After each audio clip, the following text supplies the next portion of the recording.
What's going on, everybody? I want to welcome you back to Knicks Deli, baby. This is a surprise live, so to speak. Some of you may have seen me schedule it for 6 o'clock, and I switched it. But man, I just had to get on here and talk about these New York Knicks at some point. So I want to welcome you all back. I want to welcome you to Knicks Deli, baby. I'm your host, Rock. And if you've been here before, I want to welcome you back to Knicks Deli. If you're here for the first time, get your energy up. We're talking about our New York mother flipping Knicks.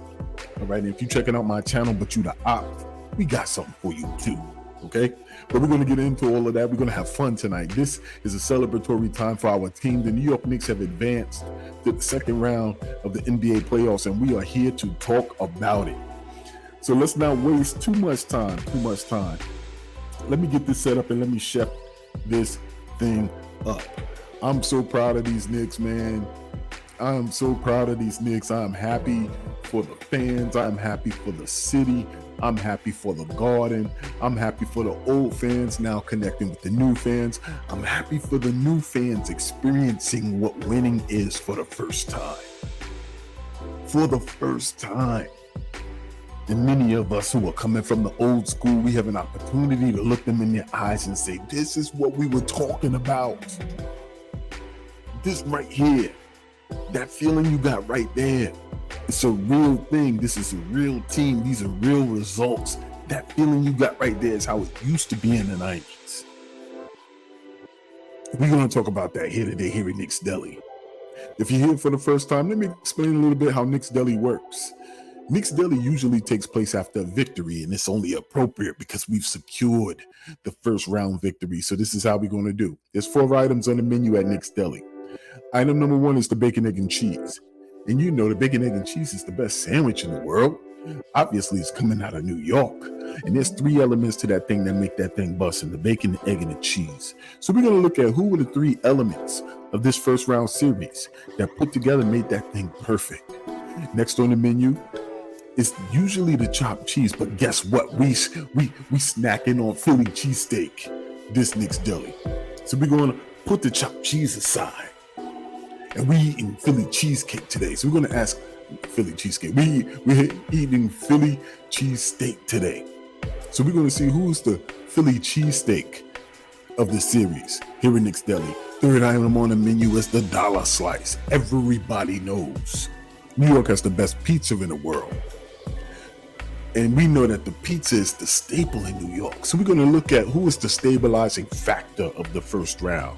Who is going to be the dollar slice? And lastly, you can't have the dollar slice. You can't eat the newly added Philly cheesesteak. You can't have the bacon, egg, and cheese if you ain't got nothing to wash that thing down with. And we call that here at Knicks Deli the quarter water. So we're going to find out who is the quarter water of the first round series. Who had an impact, whether it's in one game or a little bit over a period of games, that really helped put us over the top in terms of securing this victory. But in addition to the series, we're going to talk, we got a lot to cover tonight. I may be on here for about an hour. We got a lot to cover tonight. We're going to talk about what they're talking about outside of our series, but about our New York Knicks. There's a lot of chatter that's taking place around our team. Some of it I'm down with. Others, I'm like, somebody's got to get. What is the last item that's on our menu? Introducing, new to this season, the Gizzy of the game. Yeah, we got it, the Gizzy of the game to the menu. And the Gizzy of the game goes to the people who you know you can't outright be rude and tell them to STFU. But you look at them and you like, yeah, I got another way to silence you. We're going to give you the Gizzy of the game. So that's what we're going to do. So after you go through all the items on the menu, we're going to take a few moments and we're going to look at Reddit, the episode that we have hot off the grill. We're going to see what they're talking about on Reddit. We're going to look at what other people in the Knicks Nation is looking at and talking about, and we're going to chime in ourselves. All right? So I'm happy to be back. I'm happy to see y'all rock with me. If you're watching this after I actually finish up this video, I want to tell you, put a thumbs up in the comments section. Let me know if you like it or not. All right? But let me navigate over to the chat. Who joined in with my guy, big task at hand. Always great to see you, my brother. Can y'all hear me clearly? Throw a 1 in the chat if you can hear me clearly. But shout out to you, big task at hand, McBride. Let's go. My guy Nice is rocking with me in the late evening, right before the fight is coming up. I wanted to get in here before the fight. Okay, I wanted to get in here before the fight, but I want to thank you for joining me. My guy Mike Lilly, yo, we got the whole crew. Come on, crew. What we doing? Shout out to all y'all. Shout out to all y'all. All right, my guy Big Task at hand says Knicks pride. Let's go. Yo, we up right now. We are up right now. My guy Nice says, let me get some of that chopped cheese. Let's go. Philly cheese steak. Now, look, yo, it's like smoking on the Philly pack. We don't do blunts here, but we do sandwiches here. So today, it has to be the Philly cheese steak. That's what we've been chomping on all series. We might as well finish up with it. You know what I mean? My guy Nice also says, this round is between sugar cream pie and New York cheesecake. Oh, is that what they're doing in Indy? Is that what they're doing? What they call it? Sugar cream pie? Damn, I was out there for 7 years. I ain't know that. So we're going to see New York cheesecake all day, baby. All right. Thank y'all. Y'all can hear me clearly. Good. So I got a lot to get into, y'all. So I'm glad that y'all are here to rock with me. I might even, let me know at the end of this if y'all want me to throw a link, an invite link. If you want to hop on the camera, man, and just talk about these Knicks, let me know if y'all feeling that, okay? But let me get into it. Chef this thing up, because I got a lot to talk about, okay? So what we're going to talk about over this show is a couple of things. We're going to talk about the fact that the New York Knicks are now starting to get the respect around the league, okay? Brunson continues to ascend to the next level as a superstar, and he's starting to get credit for it by other people. New York Knicks fans have always known that the man is a superstar. I've been telling everybody for 2 years, don't wait for the media to try to talk to us about him being a superstar. We already know it. So stick your chest out and say with your chest that the man is a superstar. But I also briefly want to talk about, we've seen this series take place. We've seen this series take place. Should the Philadelphia 76ers take a page out of the New York Knicks playbook and pivot like we have? We got to the dance with Julius Randle. Julius Randle is still a key piece to us winning championships in the future. But almost middle of the way, we had to pivot and surround this team and support this team and gear it towards Jalen Brunson's talents. Should Philly do the same with Maxey? That ain't our problem though. Right now, we smoking on that Philly pack and we eating Philly cheesesteak. But I just thought it was interesting just looking at their team, thinking that they need to pay attention and do the right thing and maybe pivot and take a page out of the New York Knicks playbook. Take a page out of the New York Knicks playbook. But do me a favor, before we go any further, like this video, subscribe, share it to somebody who you know is a Knicks fan, who really cares about the New York Knicks, who we don't deep dive in the stats over here. We just talk about, listen, what we see. We rock off the vibe and we just call it for what it is here in Knicks Deli. And here in Knicks Deli, whether you are an analytics person, whether you are just a vibes person, whether you somebody in the street, here in Knicks Deli, everybody eats. Everybody eats. Okay, so shout out to the chat. Let me dive in. So let's start out with the bacon, egg, and cheese. Let's start out with the bacon, egg, and cheese. Who gets the bacon, egg, and cheese of the game? And before I go into that, let me just say, this was a hard-fought series.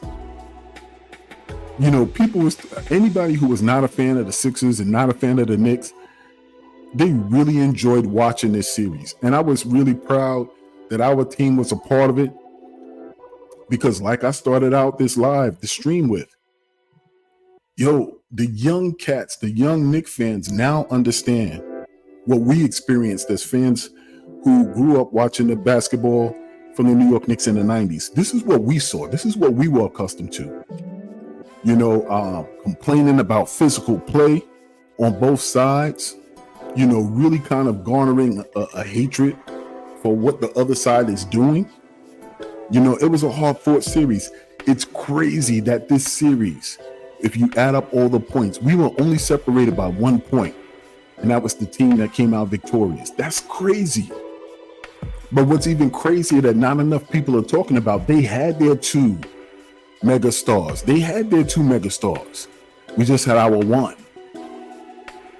So technically, everything that people was trying to hold against us, we still came out of that series victorious with only 1 superstar and another star that's out on the, that's out and who's on the men. Bogdanovic went down.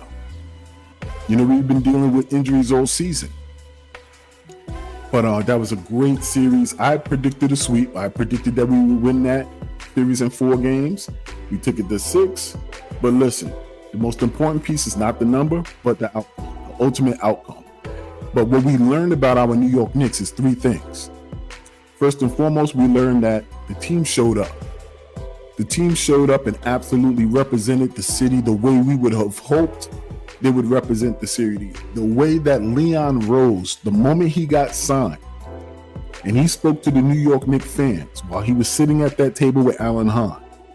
He said, the hope is that I put together a team that's going to do this city proud, that's going to represent this city the way that we know the city wants to be represented, that's going to carry the swagger and the personality of the city and Knicks fans.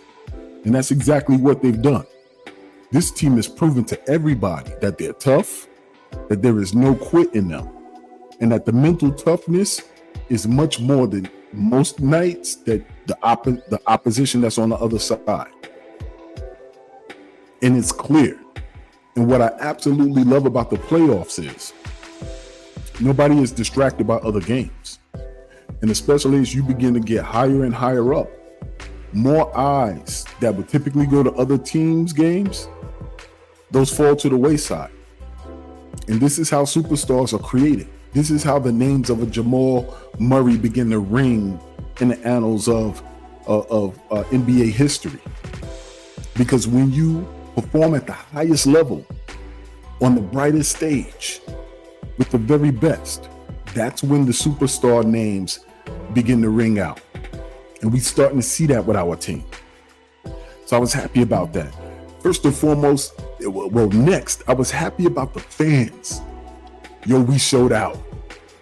Did we not show out in the first round?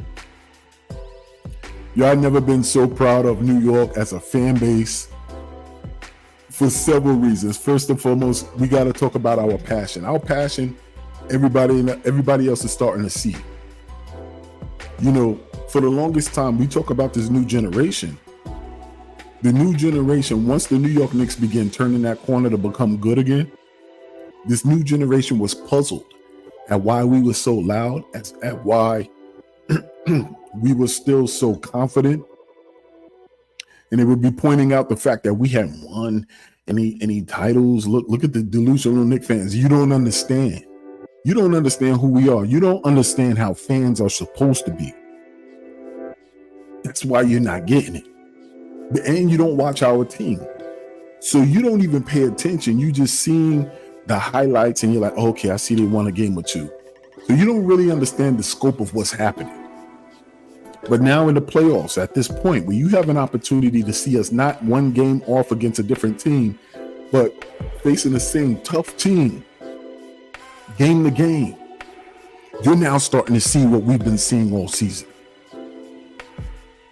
And now you're starting to understand. But in addition to that, now you got a bird's eye view of what's taking place in Madison Square Garden. And now you see how we're different from your arena. Now you see how we as fans are different from you as fans. And Philly tried to talk that talk. They tried to talk that talk. And what they didn't expect, they knew it took place. They didn't know what level it would go to in the playoffs. Because for all of you fans who are outside of Philadelphia and New York, I got news for you. We've been taking over their arena for years now. We've been doing that for years. So it may have come off as a surprise to you, but it shouldn't have come off as a surprise to Philly fans. So Philly fans got caught lacking. That's basically what that was. And in that game, that first game over in Philadelphia, When the New York Knicks fan base took over that arena, I was so hyped. I was proud of them, but it caught them off guard. And that's what happens. It caught you off guard. And basically what's happened over the last 20 years, you guys forgot what a passionate fan base looks like. You got your teams winning, such as the Golden State Warriors out in California. And we know all those fans weren't there. Those are bandwagon fans. Then you had the teams that was winning with the Cleveland and you know, Miami, even though they didn't get the chips recently, even when it was, we all knew where y'all fans came from. Bandwagon, LA.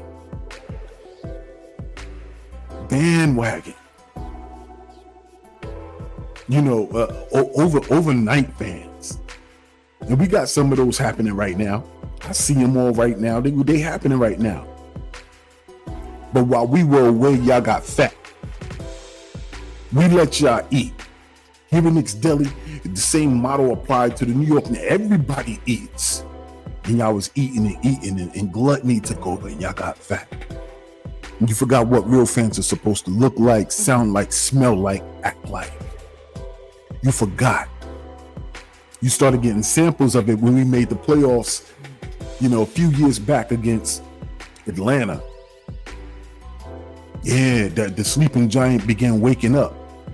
And you know what you did? Similar to snitches, I ain't gonna say the B word, but this is what snitches do. They use the sign language. They use shame, insults, guilt, and the need to be right. Some of y'all know what I'm talking about. Shout out to the Godfather. But regular snitches use sign language, and they tried to use it against Knicks fans. First, they try to shame you, and they try to shame you by talking about, listen, look. Knicks fans are delusional. Look at them. They won one game and they out in there. Look, they don't know how to act. They don't know how to act when they win. Nah.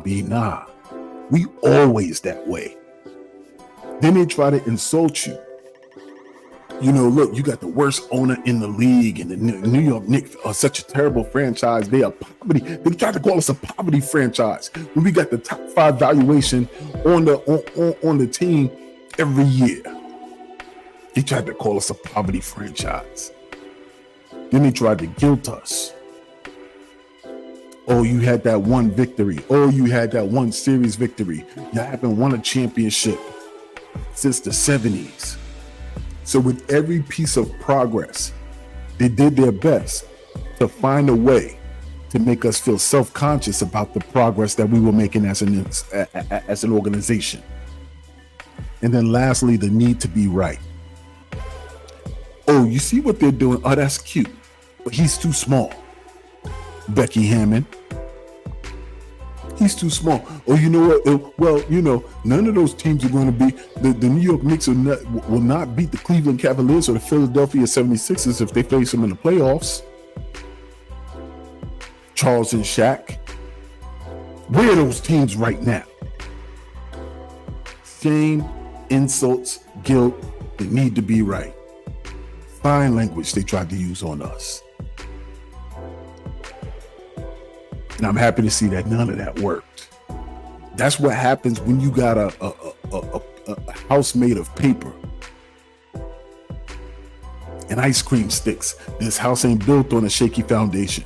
That's the key. And that's what we're going to get into talking about before. Now that I'm talking about the bacon, egg, and cheese, let's talk about who is the bacon, egg, and cheese of this series. Let me pull up the picture. Let me find the bacon, egg, and cheese.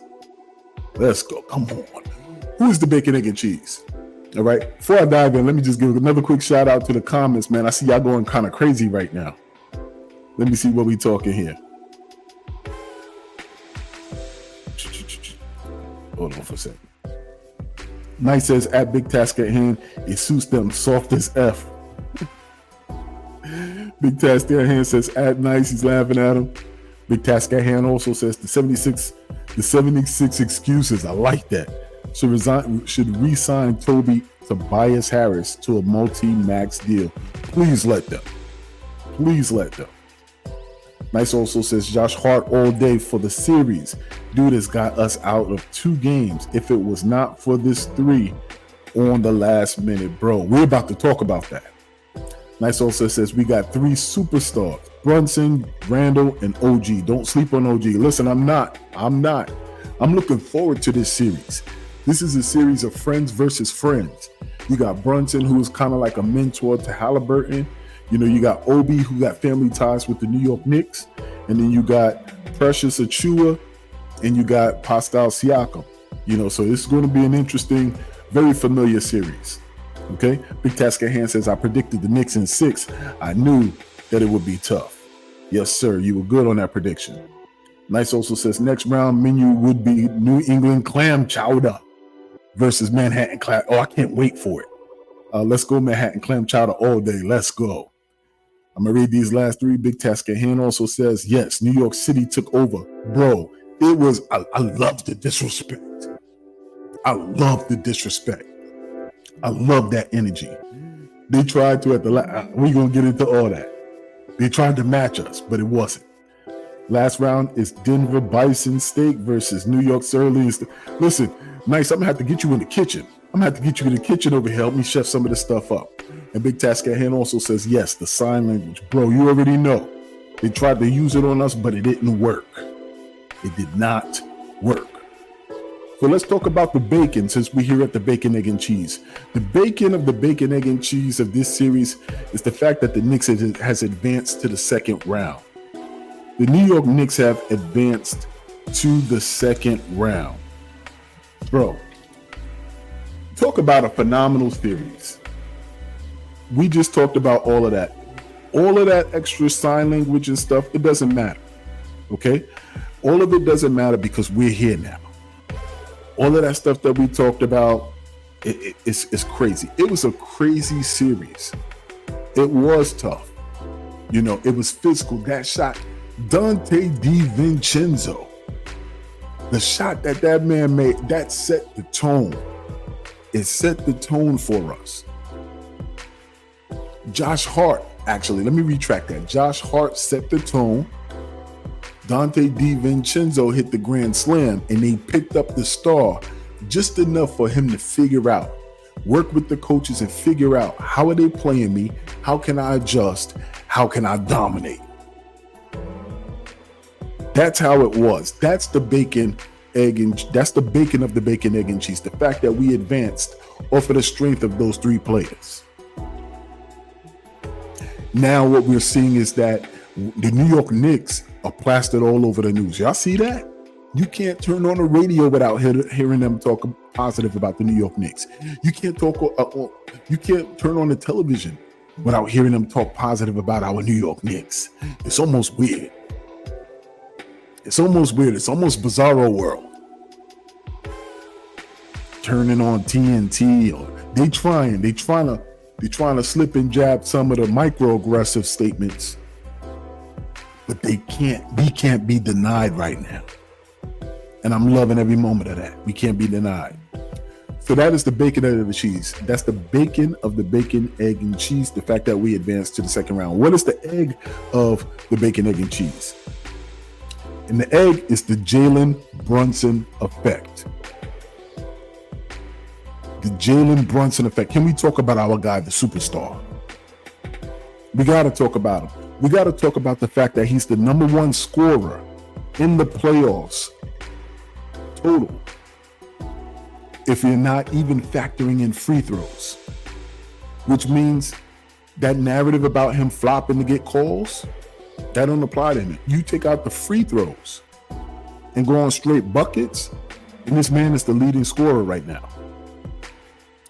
Can we talk about the fact that he damn near scored 40 points each of the last 4 games of the series to close that mother flipper? 40 points. Let's talk about the fact that Brunson is the best player left in the playoffs. Let's talk about the fact that Paul Pierce said that Jalen Brunson is the best player left in the playoffs. And he says he knows he's saying that when there's Joker still left, when there's Shai Gilgeous-Alexander, when there's Tatum, Ant-Man. Paul Pierce said that. And it's so funny when your enemies have to tip their cap to you. Because this man all season long and all of the playoffs kept saying, oh, Brunson, all that. KG was just like, no, you got to watch these New York Knicks, because KG was watching the games.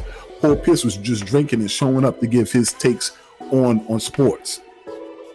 But that's what I keep telling you. The playoffs is when they have to sit down and watch the games. The playoffs is when you have to watch the games and you have to analyze. And in the playoffs, you also get a chance to repeatedly see them. So even if you look at one or two games, you say, oh, that's a fluke.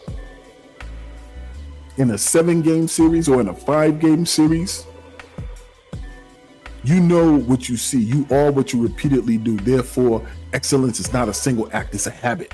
When somebody does the same thing over and over a period of time, that's who they are. That's who they are. And that's the Brunson effect. The Brunson effect is you don't talk, you don't make too many waves, you do what you do and you prove everybody wrong. You make them change their narrative. That's the Brunson effect. And that's what's been happening all year long and all series long. And it's funny because I was watching the Gilbert Arenas podcast, and Gilbert Arenas is another hater. But he was on there with that little narrative. Oh, you know what? Yeah. He's playing. His play is like a superstar, but he just don't look like a superstar. And that's the funny thing, man. I keep saying, look, I know some of my followers are Gen Z, and I apologize if it always seems as if I'm comparing Gen Z versus Gen X, which is more like my generation. But I can't get away from what I'm seeing, bro. Because there was just like what they weren't saying until somebody finally said it. And I think it was Swaggy P. I don't know what about Brunson, man. He just don't feel like a superstar. He don't got that superstar look. You know, he not making commercials, or he don't got a shoe. He don't got. And then eventually they was just like, well, look at his braids, and you know, he got a big head, and somebody in the background, I couldn't figure out which one of them said it, was just like, you know, he's not the best looking. He's kind of ugly. Like, what are y'all doing? Well, what are we doing? There is the WNBA. I expect those comments to come from people in the WNBA. Why are y'all measuring guys' looks? And the funny part about it is I can sit there and point at them and say that, but that's how Gen Z responds. That's exactly that's a legitimate measure that Gen Z utilizes to determine if you are a superstar. They kept pointing to Ant-Man. They look at him. He's charismatic. You know, he has a good smile and this, that. Oh, yo, bro, what are we talking about right now? Like, really, what are we talking about right now? I'm not saying anything funny or whatever have you, but it's the Instagram era. And it's about the perception and the look, and the fact that the perception is reality to many of this generation. So as much as I want to poo-poo them and be like, yo, what? Y'all quick to say pause, but all of you are doing pause-worthy things. That is the reality of today. But what I love about our superstar is that he is a superstar in the mold of New York. Because in the mold of New York, we don't need that. Man, the greatest rapper alive comes from New York. He was black and ugly as ever. However, I stay Gucci down to the socks. And I say Gucci for the purposes of YouTube. Okay? We don't care about that. You want to know what a generational superstar looks like in New York? Generational superstar looks like in New York. When you walk on the floor and you got a scowl. When you hit your shot and you know they tried their best, they threw double teams at you. You hit that shot, you leave that thing up there. Then you blow a kiss to the crowd. That's what a superstar looks like in New York. Superstar at the end of a game of a tough loss comes in with the black hoodie. Or even before the victory comes in with the black hoodie. You happy about the win that he just received, and he was just like, your job isn't done yet. I mean, what we doing? That's what a superstar in New York looks like. But I got news for you. because we're going to be pretty close to becoming the face of the league. So get used to what that superstar looks like. Get used to what that looks like. Coming to the game with the Matrix glasses and a cup of coffee, that's it. This is what we're doing. And every one of your superstars, respect them. You the only ones that's just like, oh, fit check, you know, with his braids, can he shake his dreads? You the only one doing that. The ones that you look up to, your superstars, they respect them. And the ones that try to slight him and try to be a little bit like, try to young bro him, those are the ones mad because he's at the doorstep of taking a spot. That's what a superstar looks like. That's the egg of the bacon, egg, and cheese. That's the Brunson effect. The superstar in New York is cold-blooded. He has a New York swagger. He holds his smile, and he never forgets the ish that's being said about him. I love his pettiness. Shout out to Kenny Smith. Thinking that, oh, you know, I'm going to wear my little... All these bandwagon riders, you see, oh, he gonna wear a orange handkerchief. Don't patronize us. Try to patronize us. What is it? You try to mollify us? We ain't buying that. We see what you're doing. We see you being a Stephen A. Yo, Stephen A was so torn in that Philly series because you know he used to be a writer for Philly. You know he feels he got street credibility in Philly. He feel like Philly raised him. So, you know, when those fouls was happening with Joel Embiid, it was, I don't think that was a worthy foul to get called, to get thrown out. But you're going to call for Russell Westbrook to get reviewed? You're going to go snitch on Westbrook about that call, but you can't call that for what it was, that dirtiness that Joel Embiid was doing? I ain't even going to get into that, man. But that's what in New York, that pettiness, that's what we look like.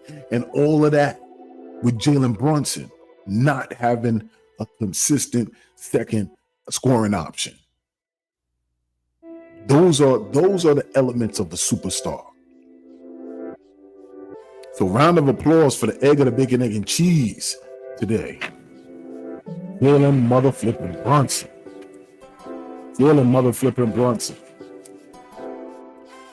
Now, before I get into who is the cheese of the game, I want to go to a quote that I saw. And I believe, is it Robert Perez on Twitter? I don't know if he's a writer, but I do see his tweets a lot. And I think he had the perfect way to describe our New York Knicks team. This is how he described them in his quote. He said, the Knicks are not a bunch of dogs. We like to say that a lot. We like to say that a lot. He said, the Knicks are not a bunch of dogs. He said, they're hyenas. He said they pick fights with bigger, scarier animals. They paint their faces with blood, and they laugh maniacally while doing it. And if that isn't descriptive of our team, I don't know what is. People would be like, oh, yo, they got dogs. No. You look at their faces. You look at the look in their eyes. They got hyenas. And they keep coming at you, and they keep coming at you. Pause. They keep coming at you until you can't fight no more, until you don't have the energy or the stamina to fight anymore. And then they devour you, and they laugh amongst themselves after having done so. That's what I love about this New York Knicks team. But when it comes to Jalen Brunson, Knicks fans, I know I all the time say, yeah, this man is a superstar. Don't wait for nobody to call it. Many of you talk to me about, oh, let's wait till this playoffs is over. Let's wait until the end game and see if he can win the championship, and then we call it what it is. Bro, nah. You need to realize when you see greatness happening. Don't wait until it's over and then you didn't enjoy the process of this being on your own team. In that first round alone, Jalen Brunson was putting up historical numbers. The man at the age of 25 had averaged 35 plus points and had averaged more than 5 assists. Do you know there was only 2 players who've done that in NBA history? That's Michael Jordan and that's LeBron James. Don't listen to the media and let the media control you and convince you that you can't celebrate your own player. when you've been seeing him do this for 2 years and they're just now seeing it. Y'all better get out there. Y'all better step out there with your whole chest, and y'all better talk y'all talk, because they're never going to give you an opportunity to do so. So you got to take this time while the stage and the spotlight is upon us to talk your talk. You got to do it now.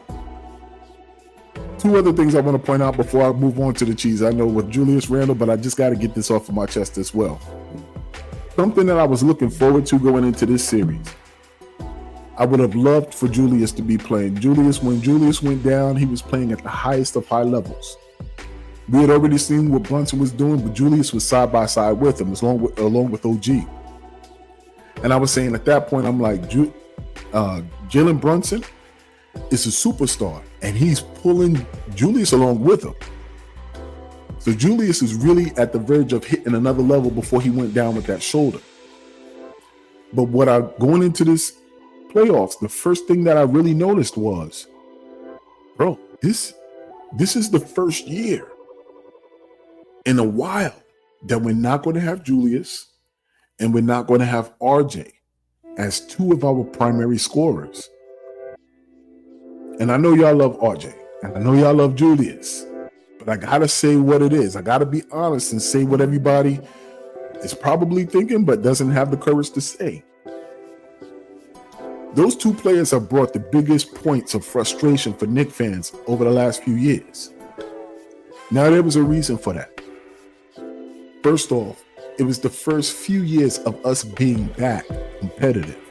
So I don't want to discount the fact that they were the ones responsible for helping revive this organization, giving us confidence, giving us hope, getting us to that point. And we do know that you build steps. There's overwhelm. For the first time, the city is back. We were coming out of the pandemic. So many variations, so many elements and variables that went into what could have been cold feet on those bright stages. I understand that.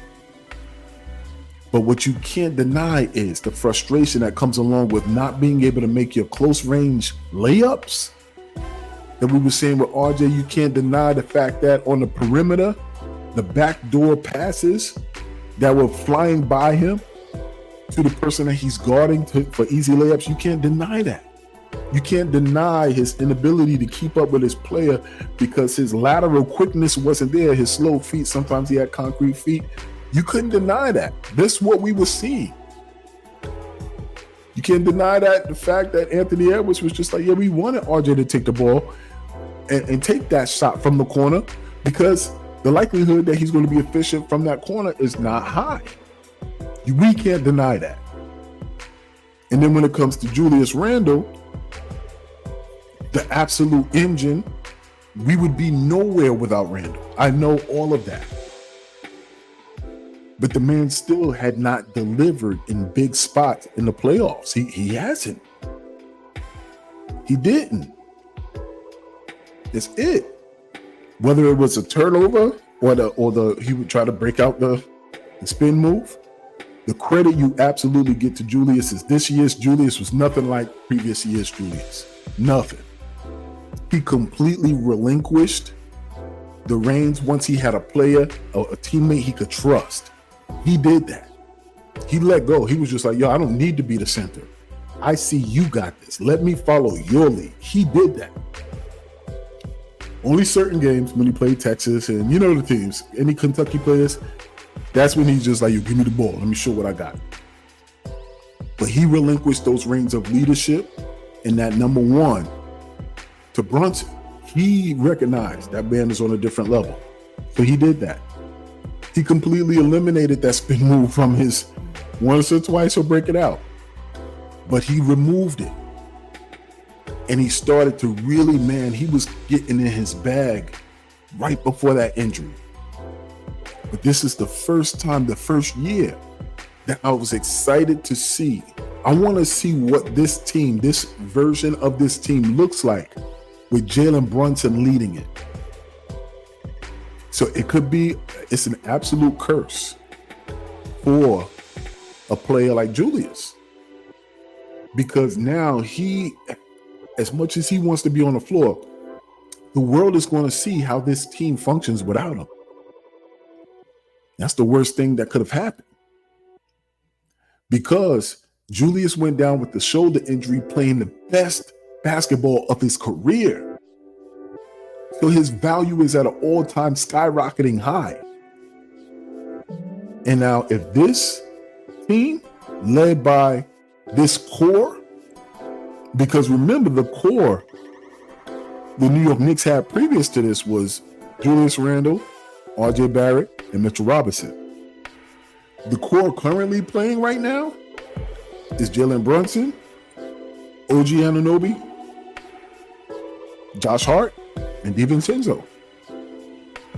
If Josh Hart, DiVincenzo, Brunson, and OG Anunoby get this team to the Eastern Conference Finals or the NBA Finals or an NBA championship, might be a wrap for Julius. He gets his ring. It might be a wrap for Julius. I'm just saying.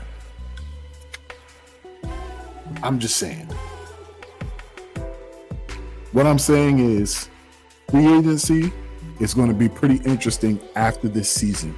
If this New York Knicks team continues to play at the level that they've shown that they're able to play. There may be roster moves that are coming along, and there may be a shift in the core of your New York Knicks team. So with that being said, who is the cheese of the bacon, egg, and cheese? And the cheese has to be Josh Hart. What can we say about Josh mother flipping Hart? Tell me what has been your favorite moment from the first round connected to Josh Hart. Put that in the chat real quick. Couple of words, but man, what do you remember about the first round and Josh Hart that stood out? For me, I was having a conversation with our guy, Objective Knicks Fan. Shout out to Objective Knicks Fan. If you haven't seen his channel, checked out his channel, please do so. He does great work. He has great graphics. Very knowledgeable. Go check him out. Objective Knicks Fan. But I was watching the show one day and he was like, man, he reminds me of Bill Russell. And me, I was just like, blasphemous. What are you talking about, Objective Knicks Fan? That's a little OD. But what I was telling him, I was just like, all right, what I'm about to say also is probably a little OD. But I was thinking, he shows flashes of Dennis Rodman or Charles Barkley. Charles Barkley was 6'4". And if you Gen X, you've seen Barkley play. So you knew he was 6'4", talking about he was 6'6". And they called him the round mound of rebound. The man would be pulling down like 20 boards. Same thing with Dennis Rodman. Dennis Rodman had zero interest in scoring, zero interest in free throws, all the interest in diving on the floor, rebounding the basketball, getting in there and mucking it up with the big guys. And that's the same energy and that's the same spirit that Josh Hart plays with. So I think those comparisons, seeing it on the playoff level, man, they valid. They are super valid. All right. Since his arrival in New York, Josh Hart has been a difference maker. The moment we got him and I saw the run that he helped us go on, I was just like, yo, bro, we have our championship piece. We have our championship piece. We found a little bit of success here and there. I remember when Cam Reddish was on the bench and I was just saying, damn, we just missing that one player like a Draymond Green. For us, we don't have that player.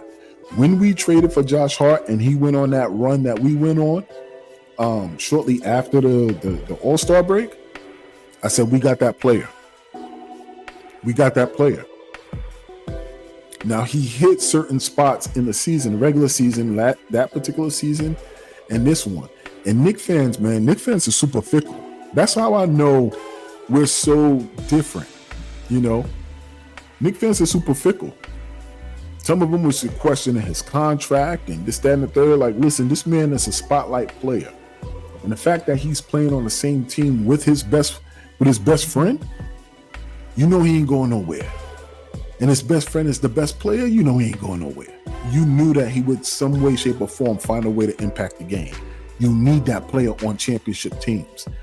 Every team that wins a championship eventually has a documentary that's made about them and their path and their road and what brought them to that point. He's a player that is going to have several moments, like his arrival to New York is going to be a moment that's in a documentary that talks about winning the championship, and some of the plays that he's made are some of those moments as well.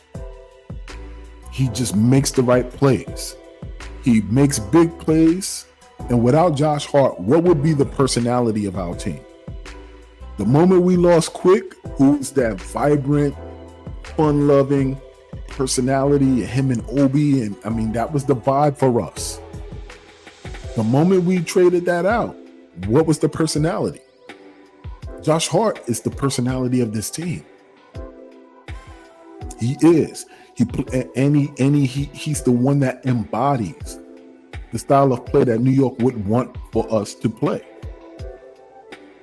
Man, he's still writing his story, and it's linked to Brunson, and it's linked to Tibbs.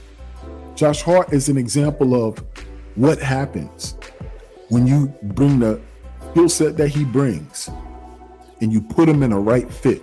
You put him in a right environment, you give him the right coach, and then you give him time to show what he can do. This is what you see. Because prior to coming here, he was a journeyman. He was usually a throw-in for a trade. But here, the man is stepping out. The man is getting compared in terms of his play in certain moments to Dennis Rodman and Charles Barkley. Hitting big-time shots. And when you're talking about his preparation, saying, I knew that they would leave me open because they think I'm the weak link in the starting lineup. So I'm there before games and after games getting up shots. That's championship level conversation.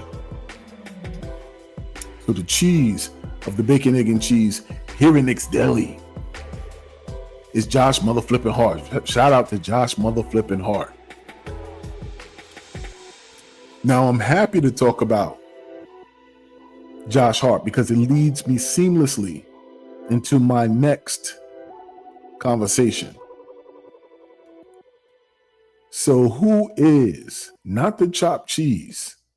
Although I'm going to show the chopped cheese. Hold on for a second. Let me pull up the chopped cheese. There we go. Although it's not the chopped cheese.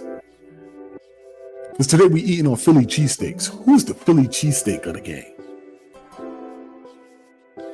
And the Philly cheesesteak of the series is not a person, but it's the New York Knicks bloodline. This is what I mean when I talk about that orange and blue bloodline. Folks, tell me if you tell me if the best part, one of the best parts of the first round was not seeing all of our legends return back to the Garden. You tell me. We were just talking about Josh Hart. Tell me it didn't give you chills when he hit that shot and John Starks is the first person out there to give him a hug. And John Starks is the first person out there to give him a hand and lift him up when he falls on the floor, diving for a ball or hitting a shot, crashing out of bounds. And the person who would do that for us in the 90s is out there picking him up.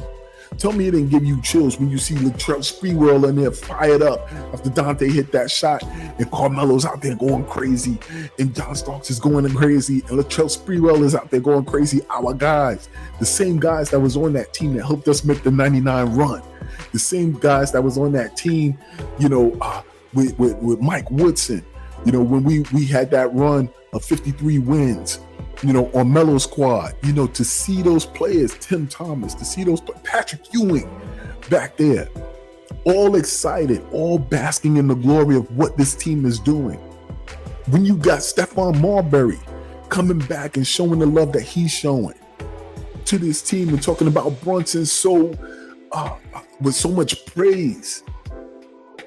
And that's the piece that I love, because it's like these players who we've all looked at as the greats, and some of us has been on different pages in terms of how great they were and what they were able to bring to the Knicks, and if they were some bad, and some people have some good about them.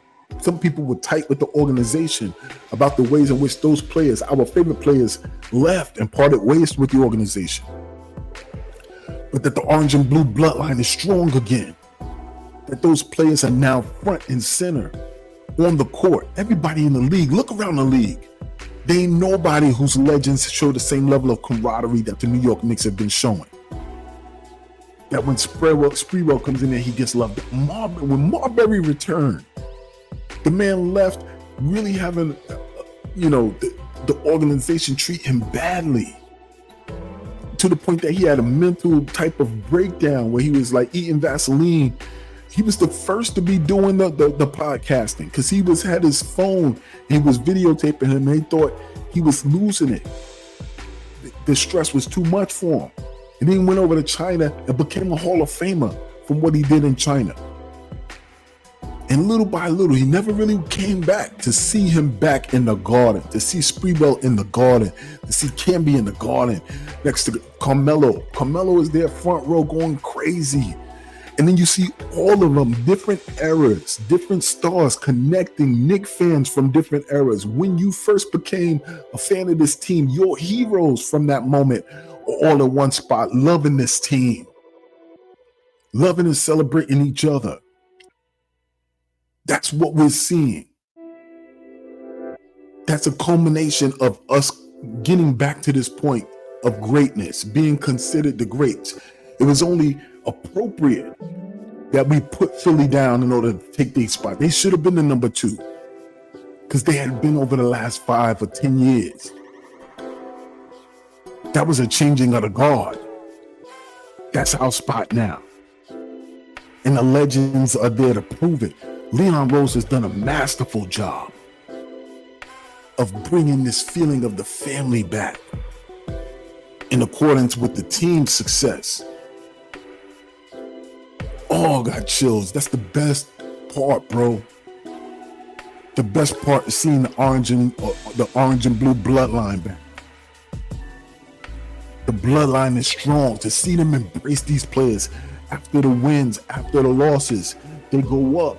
Carmelo talking to him in the ear. LJ pulling Brunson aside, giving him a few words. Starks hugging the dude that embodies what he brought to the team. They see themselves in these players, but they see these players have an opportunity to go places they couldn't go. And it's not hate, it's celebrate. And you gotta love that. And you gotta love the fact that everybody outside of the New York culture, the New York family, everybody is seeing that. LeBron ain't got no choice but to see what he could have had. KD ain't got no choice but to see what he could have had. Butler ain't got no choice but to see what he could have had. Kyrie got a choice because he's still playing. Those players ain't got no excuses. Well, I don't know what's going on. Yeah, LeBron, you talk about, everything that's going on. Oh, you had enough time to see what was going on in the middle of your game, in the middle of your series. We are undeniable. I be watching to see when we playing games, and we haven't, because we've been setting the league on fire. There's been no better series than the Philly-New York series. And players were pulling for, players were silent. Notice this, players were silent. Opposing players were silent about the New York Knicks having these big games with all this heart, with all this tenacity, with all this fight, with all this grit. But the moment they dusted Buddy Hield's ass off the bench and he came in and he dropped 5 3-pointers, all of a sudden you see, Trae Young, Buddy Hield from Oklahoma is wilding out. Now, and you notice that everybody who had a comment supporting Buddy Hield were the ops for New York. All of those players don't want to see New York win. The only players that were supporting New York were those players that had some type of affiliation. Either they were formerly Knicks players or they were notable Knicks fans or somebody who in recent years have supported the New York Knicks. Recognize what's happening. I don't care if you don't support the Knicks. It's fine with me as long as you're clear about it so I know where we stand. Stephen A., I don't know where you stand. Let me try now. I don't know where you stand. I don't even trust Perk because he got a championship with the Celtics. But I'll let him in the house before I let Stephen A. The orange and blue bloodline is the Philly cheesesteak. Because they even traveled. We went to Philly. Starks was in Philly. Melo was in Philly. The orange and blue bloodline is strong, boys, strong. Starks is still out. Starks is out there arguing with referees and fans. Come on, man. Fans of yesterday don't know what Starks used to be, bruh. They don't know how hot-headed he used to be. They don't know he was headbutting players. They don't know. They don't know he was bumping referees. They don't know. You're seeing it now. You're starting to see it now. Yeah, and I'm going to give a shout out to Emmanuel Quickly. I saw he was in the house in Philly. But I got news for you Quickly fans. He wasn't there for us. IQ wasn't there for us. And he shouldn't have been. He was there for his boy. The team that let you go because you had this new blood coming in. You woke up surprised to be traded. And you still feel a certain way because now you're seeing the stage that should have been you. Should have been you on that stage getting that love from New York. He wasn't rooting. The only reason he would root for us is the fact that if we win a championship this year, he gets a ring. And it would validate the work and his contribution. Quickly is family. Quickly is all. We're going to love all of those players. Quick, RJ, Obi, those are Knicks coming back. They'll be back 20 years. But he wasn't in Philly rooting for the New York Knicks to win. The one he wasn't there for. He was there for his boy Maxey. He was hoping his boy Maxey would be the one to stop Brunson. That's what he was hoping for. Let's not kid ourselves. That's what he was hoping for that. And it didn't happen. Thank goodness. It did not happen. But the Philly cheesesteak for me was the return of the New York Knicks lineage. All the legends in one place, celebrating this team, celebrating with each other, getting the love from New York fans. Patrick Ewing standing up, turning around, getting the love he deserves. Stephon Marbury standing up, looking around, getting the love he deserves. Carmelo Anthony it's love. It's all love. It's all love in New York. That's one of the biggest pieces that I took away from the first round. So shout out to all of the Knicks orange and blue bloodline. Other stars see it. Giannis sees it. Giannis sees it. I'm not stargazing right now.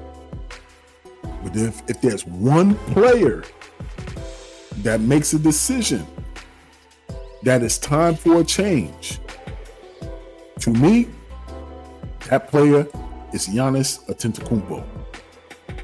Okay? The New York Knicks have been one of the best stories in this year's playoffs. Without question, one of the best stories. This team embodies the team from the 90s. They are who some of them were, and they are who some of them wished that they could be. So round of applause for the Philly cheesesteak, the orange and blue bloodline. Let me give a shout out to the chat. I know I've been talking a lot. I apologize. I thank y'all for rocking with me.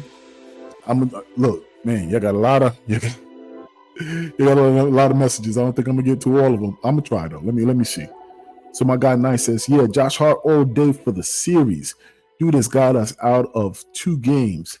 If it was not for his 3 on the last minute. Yeah, let me pull up Josh Hart.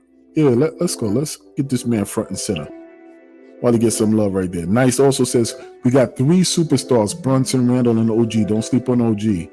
Yes, we do. I need to get my mind right and get it back right again. Let me skip some of those because I'm reading it over again. Nice also says, Knicks' little brother is the Pacers. Nets cannot be when they always been adopted. Yo, facts. Yo, we want to talk about the Indiana Pacers. You're right about that vibe being that they're the little brothers, but we don't want to overlook anybody. That's what we don't want to do. We don't want to overlook the Pacers. You know, it's going to be a crazy series. I'm telling you, when I was in Indiana for 7 years, I would go to the games. And the one thing I absolutely hated, first and foremost, their little home court advantage in Indiana is real. The Knicks would go in there and the Knicks would be playing well, but out of nowhere, Miles Turner would start hitting these damn threes. We also realized that it was in Indiana that Carmelo Anthony got his dunk blocked. So there's some little juju they got that's taking place inside Indiana. So I don't want to take them lightly, man. And Halliburton, I'm looking forward. There's so many matchups that are coming up, whether it's the Halliburton-Brunson matchup, whether it's Obi returning, you know, against the team, the New York, you know, how Obi's going to be received, Siakam and OG, all of that. It should be a great series, but I'm not going to disrespect them at all.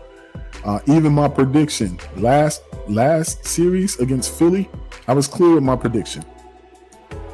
I mean, this one, I think also we might take it to 6 games as well. I think 5 or 6 games will be against the Pacers as well. But what I don't want to do is just outright dismiss them.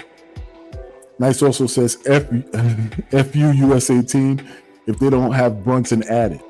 I don't claim it. Love USA. But again, no Brunson, no support from my end. Yo, and that's a great point. And it was a great picture. I don't know where I saw it, but there was a picture somewhere where Grant Hill, who is the person that makes the selections for the players that play on the USA team, Grant Hill, Jalen Brunson must have stopped by to greet him or say hello to him. And, you know, and he pointed at him, you know what I mean? So they had their exchange their pleasantries. But the caption was, that face you make when you know you made a mistake. Because I think it was the same game that Brunson had scored like 47. You know, so it's just like that look you make when you made a tremendous mistake. So the one thing I love about Brunson is he pays attention to everything, and you know he's petty. So for him to be in that space to, you know, even, you know, kind of greet Grant Hill probably wasn't on his mind, but it says a lot that he's proving people wrong. So that's a great point, man. Big Task at Hand says, talk your talk. Yeah, man, we're going to do it every day, all day. Throw the likes up, man. If you're in here for the first time, please throw your likes up. Nice also says, hey, yo, Superstar has something to do with looks now. It does, bro. This is Gen Z. He says, got me thinking like they got to check themselves. They are not straight and maybe weird. Come out of the closet. Bro, I'm telling you, yo, if any of you are younger, y'all know what we talking about. It's the Instagram era.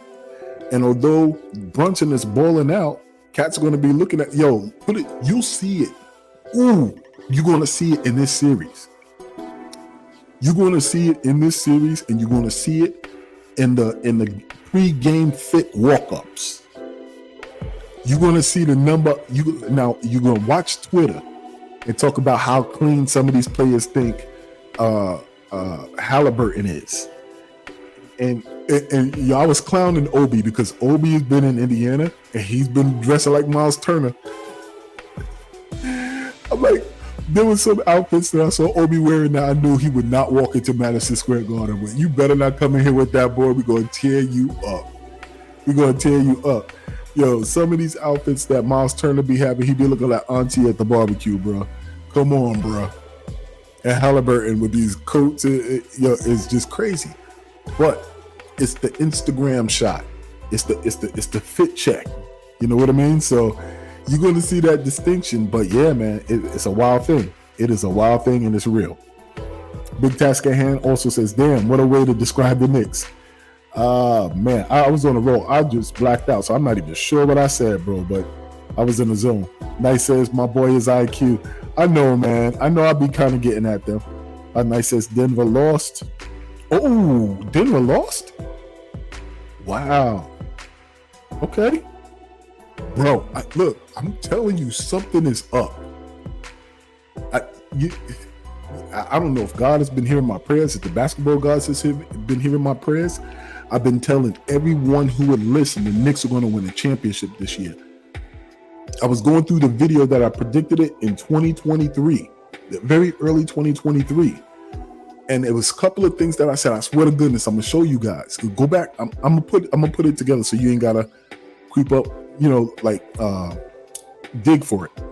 But I had this video where I said, where will the Knicks be in 5 years? I just looked at this video this morning, and my points were: one, Julius Randle is not going to be around when the New York Knicks start winning at a high level. That's right now. Although he's on the team, he's not around. And I think this run is going to be a high level winning run. The second part about it is, I said afterwards, I think the New York Knicks are going to get an additional superstar. The people that I put, and I'm not, all right, just hear me out. This is what's in the video. I said it was either going to be Luka, it's going to be Zion, or it's going to be Giannis. So one of those three players are going to be on the New York Knicks roster within the next 5 years. And it was like, and another prediction I think I said was that we will win a championship because we follow the blueprint of the Golden State Warriors. So I was wilding out. I'm hoping, but I've been telling everybody. I said in 2024, the New York Knicks will win a championship, bro. So that's I'm telling you. And and when somebody was asking me, why did you feel that way? I said, first and foremost, especially when the Bucks got Lillard, and when the Bucks got Lillard to go along with Giannis, I was tight because I'm like, damn, that, now that means we won't get Giannis. Giannis for me is the prize. So when Lillard went down, when Lillard came over, I said, still, you know what? We still ain't scared, because with every NBA team, injuries happen. So I'm like, you can be favorites all you want. You can have the best regular season all you want. We don't care. You can have all that. We don't care. Injuries happen. And when you get to the championship, nobody remembers how you got there. Nobody remembers the conditions surrounding what happened to make you get there. All that Jimmy Butler stuff that he talking, if I was there, the New York Knicks would be home. Well, we ain't, and you home. We don't care about none of that. History don't care about none of that. History cares about you holding up the championship trophy. That's all they care about. They don't care about the conditions under which, San Antonio won in that strike-shortened season. They don't care about that. They just went. They count that as one of the 5 trophies that Tim Duncan has. It seems like everything is happening that's clearing the path for the New York Knicks to get there. I knew Porzingis was going to go down, and there's chances he could come back, but I knew he was going to go down.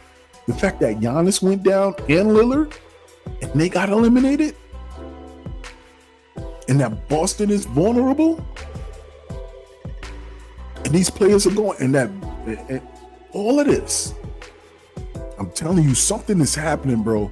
Do not lose this opportunity to really support your team with your full chest, because you want to be on the right side of history to say you talked your talk all the way.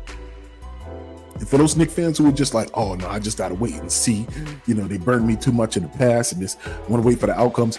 So you're gonna wait till you get to the finish line to enjoy this process. You don't want to enjoy it, stop and smell the flowers along the way. That's not my vibe. I don't rock like that. I'm gonna talk much until the tournament is over for us. If that's when listen, Canyon of Heroes, I'm gonna lose my damn mind. If the Canyon of Heroes is orange and blue, and if you don't know what the Canyon of Heroes is, look it up. The last time the Canyon of Heroes was orange and blue was in 1986. The New York Mets. Did they go down the Canyon of Heroes? Am I bugging? Right? No. I don't know. I don't know if Canyon of Heroes is only for the Yankees. But the Canyon of Heroes is where champions who win, they take that ride down there. Shit. don't let the New York Knicks win the championship. I'm not going in for like 2 days. I'll probably take that week off. Damn, 2 days. I'm taking an entire week off if the New York Knicks win a championship. Damn that. So yeah. All right, let me get back at it. Big Task at Hand says Lionheart. Let's go. Big Task at Hand also says Scene and Knicks legend was fire, bro. I love it, man. Yo, we got so much culture in history. It's crazy. It also says LOL, sorry. Strawberry the Great. Yes. AP, what's going on, my brother? Says, what's up, Knicks Deli? How's the cheesesteak? Bro, the cheesesteak is immaculate. Them vibes is immaculate, too. You know what I mean? So we running it up in here. Also says, yeah, but the Knicks did win 6 in 94. Or they have one on the road there. Yeah, that's true, too. AP also says, they say Brunson has done things that hasn't been done since Michael Jordan. And we got a real one here. Bro, Knicks fans, we got a real one. Yo, we got a real one. Look at all of the records. They said this young man is doing historic numbers. Historic numbers. Bro, I'm loving it. Big Task at Hand also says, damn, they got poor Obi. Yo, bro, you gotta see. Pull up Obi Toppin fits. They got him a couple of times. Miles Turner got him wearing something crazy. He had some like big shoes or something on. I was just like, yo, bro. AP says, yep. AP says, I hope so. They haven't beaten every team in this tournament except for they have beaten every team in this tournament except for the Thunder. AP also says, and the Mavs. Big Task at Hand says, I was referring to the hyena comparison comment you made. Yo, bro, I love that quote, man. They said, we not dogs, we hyenas. Crazy. AP also says, they get their star. Who do you want? If they get a star, who do I want? They got to be honest. I'm not going to take anything less than Giannis if it means Julius is going out. Julius has earned that. Julius has earned his spot. Julius is a historical Knicks figure at this point. Julius's name is plastered all over the record books. And it was like 2 seasons ago that I said, I'm done with trashing Julius's name. Julius is battle tested. This man has, come to the concrete jungle and has tamed many of the animals in the jungle. And he didn't run. He didn't run. I mean, we threw spears at him. We cut him. All of that. The man didn't run. The man has ultimate respect. Kobe Bryant would be proud of him. And he's a New York legend. He's going to be getting some of the loudest cheers. People don't remember how media and fans treated Patrick Ewing during his heyday, which is why he was very short with the media in his conversations and really didn't make himself available with fans. That pressure in that New York spotlight is crazy, which even speaks more to how Brunson's been able to handle it. I mean, this is not a honeymoon period. The man is really, it's crazy. It's crazy. But Julius is what do they call that? Julius is cemented. His legacy and he's stamped. He is stamped. So unless it's Giannis, I don't want to hear no talk about Julius. AP also says, yeah, Jimmy watching the playoffs on TV. That mother flipper. Look, between Jimmy and Draymond, all of them are trying to get New York attention. Everybody knows that the formula is if you can say something about Knicks fans, and Gil Arena do it all the time too. I'm gonna have this take that completely is gonna make New York Knicks fans go crazy. They're gonna copy and paste my stuff, and it's gonna go viral, and it's gonna lead back the views to my channel. Now we ain't paying that attention. Let that man watch that perm out of his head. We ain't messing with him. I'm gonna read 2 more of these, and I'm gonna just finish up. So Big Task at Hand says, I was at the Canyon of Heroes when the Giants won it back in 2012, bro. I've yet to go to the Canyon of Heroes, man. So that is phenomenal. I would love to know how that feels. APAP also says Julius Randle must be a part of any championship we win. And Mitchell Robinson, because he was the first building block, 100%. 100%. All right, so who's next? I want to jump to the dollar slice. So I'm behind a little bit, and it's 10 o'clock. I don't know if the fight is on yet, but I'm gonna finish this up. So the dollar slicer of the series is none other than Deuce McBride. Yo, can we show Deuce some love?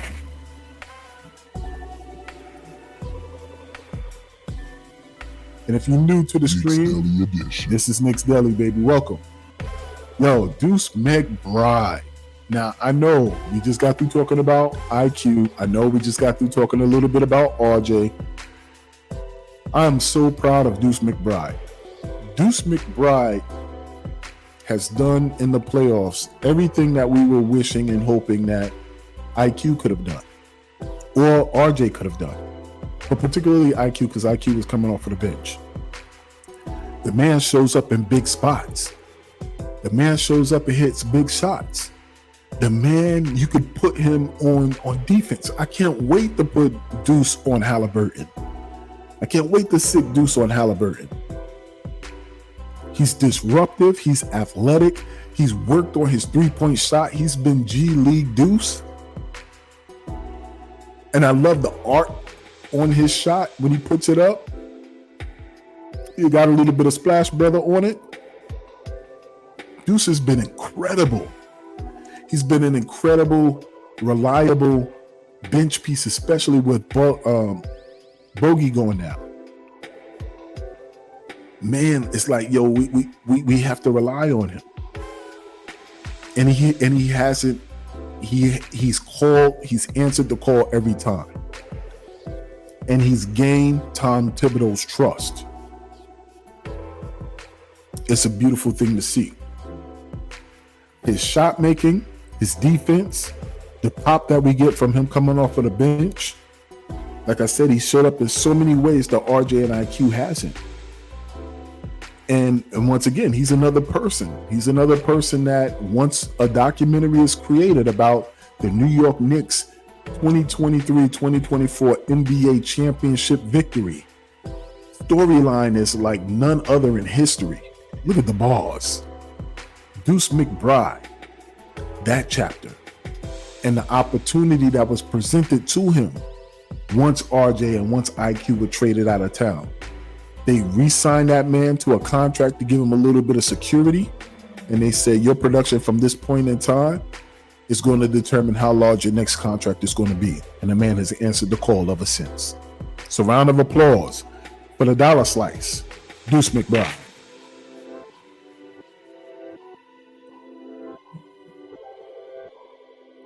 All right, the last two items on the menu. Shout out, do me a favor, throw your thumbs up in the chat. I know I'm wrapping it up. Some people are getting ready to watch the fight as well. You got the Canelo fight taking place. Last two items on the menu are the quarter water and then the glizzy of the game. Who gets the glizzy of the game? Okay, so the quarter water goes to our guy Dante DiVincenzo. Round of applause for our guy Dante DiVincenzo.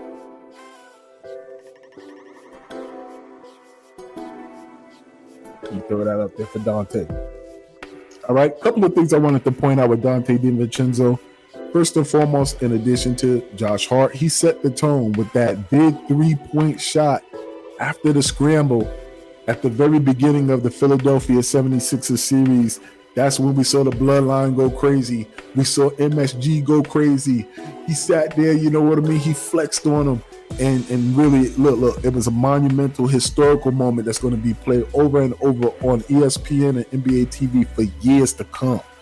He's a three-point specialist. He can drop 25 easily. Dante DiVincenzo has helped lessen the burden of the scoring. We don't have a steady second option, but the closest best thing that we've had has been Dante DiVincenzo. He can give you 25 on any given day.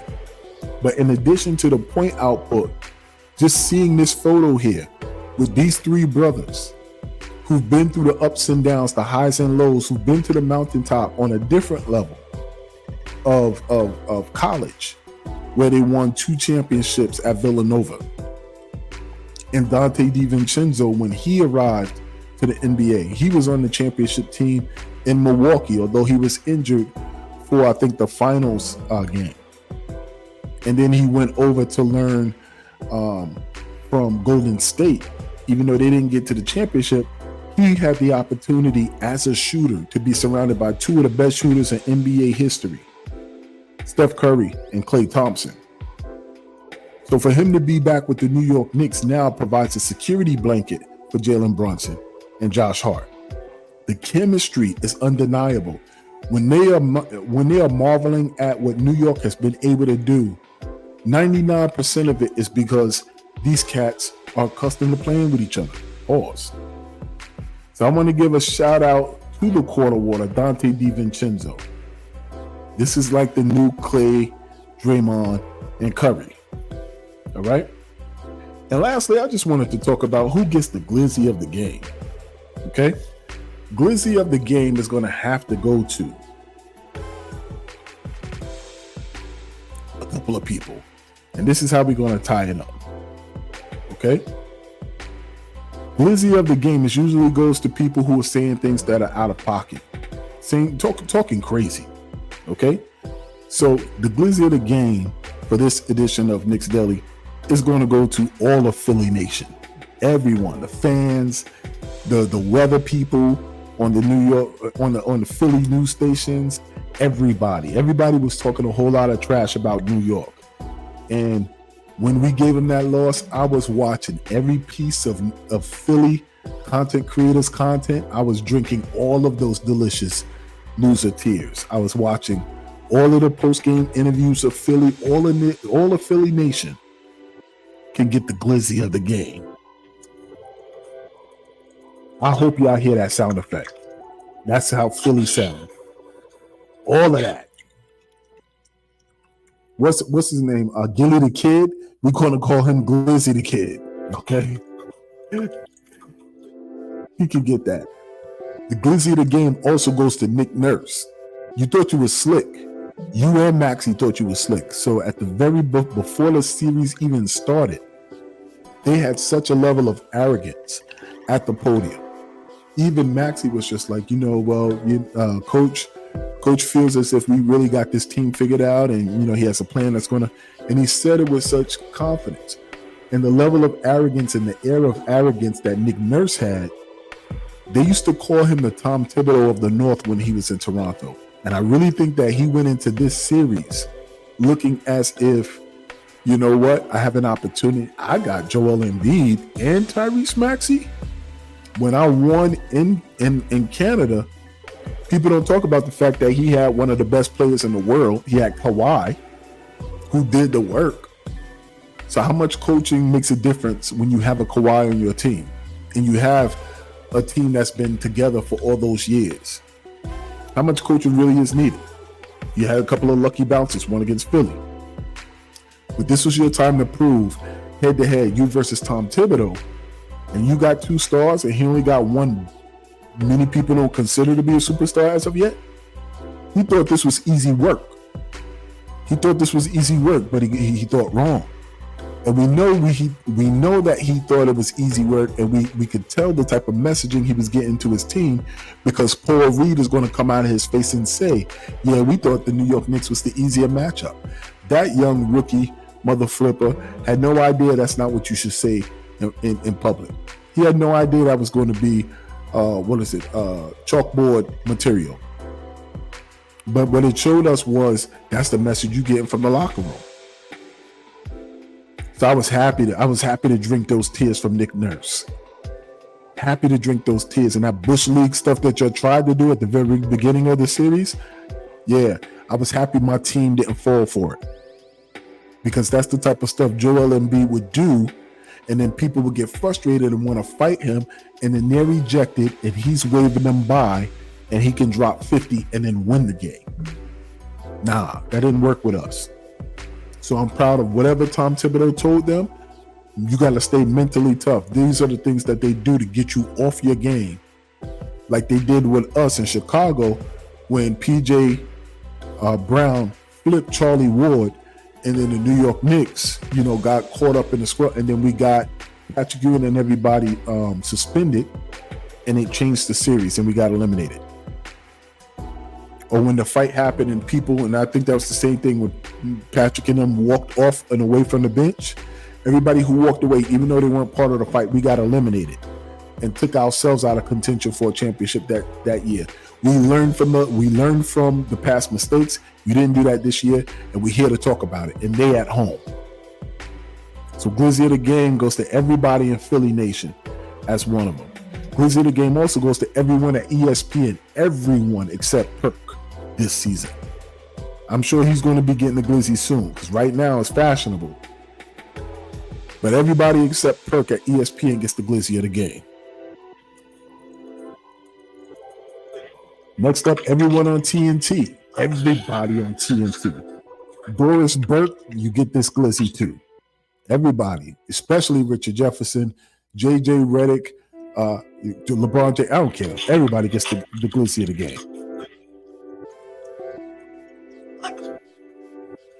And lastly, Knicks fans, who every time we try to give Brunson flowers and talk about the work he is actively putting in to establish his name, you Knicks fans who come out of nowhere and be like, well, don't forget Julius Randle started this. Y'all motherflippers get the Glizzy. I'm tired of hearing y'all. Celebrating Brunson in his moment does not mean we are not recognizing the contributions of Julius Randle. What are we talking about? We're all wearing the same jersey. Let this man have his moment. Let the man have his moment. What are we doing? Let the man have his moment. That motherflippers be wilding on, like, yo, it's so crazy to me. Sometimes I think y'all actively seek out opportunities to argue. Or maybe maybe you're more advanced than I am. Maybe you're right. Maybe you sense that the higher and more success that Brunson achieves, it means the days are numbered for Julius. It's unfair to Julius, though. Because Julius did more damage to his shoulder trying to fight to get back. So when you're putting him against Brunson, and in his reality, he is supporting everyone of the team, and he wants them to go far. He wants them to do the best that they can. It's just not. It's not fair to him. We need to be all on the same page, locked up, and supporting and getting at this team that's coming in here. And for those people who are there, listen. Whether IQ is your guy, whether Obi Toppin is your guy, that's right. Let him be your guy in the off season after the tournament.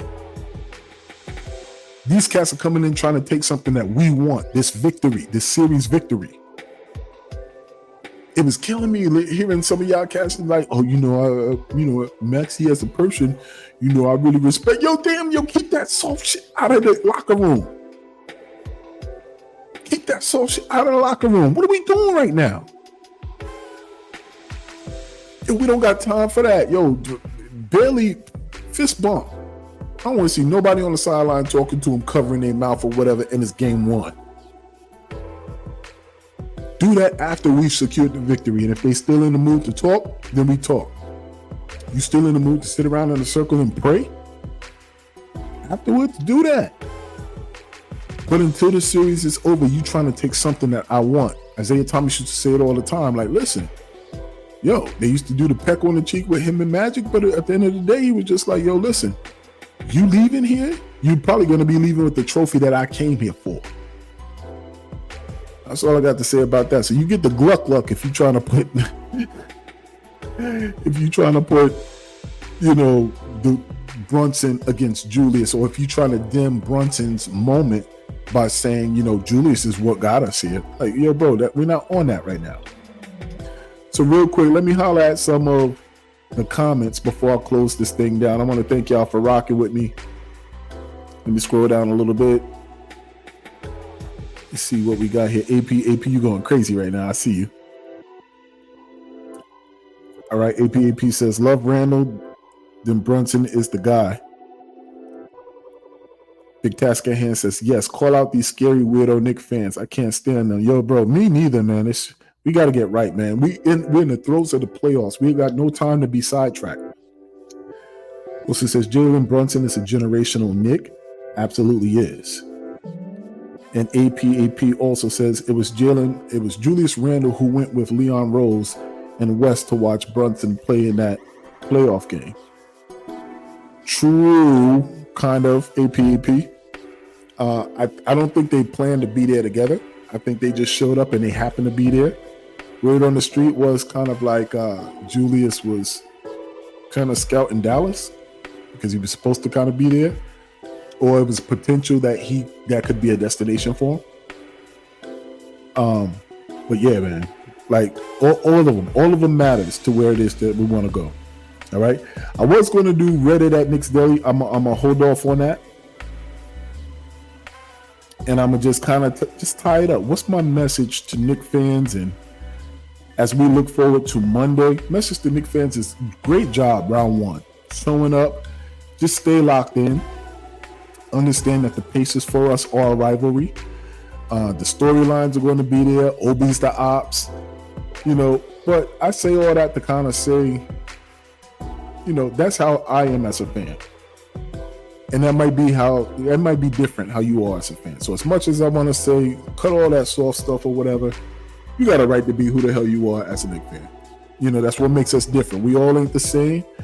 We all gonna fight each other, but the moment somebody says anything about us, then they're in trouble. So enjoy your team. Enjoy the fact that you see this man and these three. These are the new core. Whether you like it or not, these are the new core. It's them. And we were able to pivot on the fly and surround this man with players that already fit him, that were already here, and we brought in some people that help complement his game and help make him comfortable in this hostile environment we call New York City. But I'm loving this. And I'm happy for all of the Knicks fans and the announcers and everything. And shout out to Monica McNutt, who just got engaged. Shout out to her, our sister. There's many people in Knick Nation who's disappointed. I'm disappointed. God damn. But shout out to her. So there is a posting out there that she just got engaged, and we're just happy for her. We're happy for her star rising, and we hope for a lot of success for her personally and professionally. Okay. All right, folks, we about to tie this thing up. I wanna thank y'all for joining me. I know I don't do the live a lot, but listen, it's starting to come. Our team is looking great. We're starting to get the recognition for it. And there's going to be a patch that we may hit that's a little bit shaky. Hope not. I hope we run roughshod through these playoffs and hit my prediction of winning. I wish that all of y'all hit y'all parlay if y'all gamble. I'm not a gambling man, but this is what it is. So success for us on Monday against the Pacers. I'm hoping for a sweep, but go for it and enjoy this ride. Keep this in mind. Same thing applies to life that applies to our team. If there is no struggle, there's no progress. But remember this, whether you battling the ops out in the real world or here in these YouTube streets, here at Knicks Deli, everybody eats. This is Knicks Deli. This is Rock, and I'm out.